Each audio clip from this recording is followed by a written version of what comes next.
ഇന്ന് ഞാൻ ബിസിനസ് എന്നുള്ളൊരിത് മാറ്റി വെച്ചിട്ട് ഒരു കസ്റ്റമറിൻ്റെ കയ്യിൽ നിന്നുണ്ടായ ഒരു എക്സ്പീരിയൻസ് പറയാം. ഞാൻ ഈ ജ്വല്ലറി മേക്കിംഗ് തുടങ്ങിയപ്പോൾ തൊട്ട് എൻ്റെ അടുത്തുനിന്ന് ഈ കസ്റ്റമർ ഓർഡർ ചെയ്യും. 2 ദിവസം കഴിയുമ്പോൾ ആ ഓർഡർ ക്യാൻസൽ ചെയ്യും.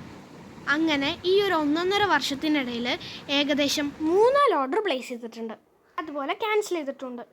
ഇപ്പോൾ ഒരു ഓർഡർ കൺഫേം ചെയ്താൽ തന്നെ ഒരു 100 ഡിമാൻഡായിരിക്കും. അതങ്ങനെ വയ്ക്കാൻ പാടില്ല, ഇതിങ്ങനെ വയ്ക്കാൻ പാടില്ല, അതങ്ങനെ വേണം, ഇതെന്താ ഇങ്ങനെ ഇരിക്കണേ, അങ്ങനെ ഒരു 100 കുറ്റം. അതുമാത്രമല്ല, ഞാൻ എൻ്റെ വർക്കിംഗ് ചാർജ് കൊടുക്കാൻ പാടില്ല അത്രേ. അപ്പം ഞാൻ പൊട്ടനാ എന്നാണ് എൻ്റെ മനസ്സിൽ വരുന്നത്. അങ്ങനെ ഫൈനലി ഒരു ഓർഡർ പ്ലേസ് ചെയ്തു, ഒരു ഫോൺ ചാം.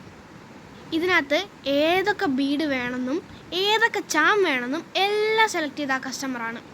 അത് കാരണം ഇത്തവണ ഒരു കുറ്റവും എൻ്റെ തലയിലേക്കിരിക്കില്ല. അതും ഈ ഓർഡറിന് ഞാൻ വർക്കിംഗ് ചാർജ് എടുത്തിട്ടില്ല.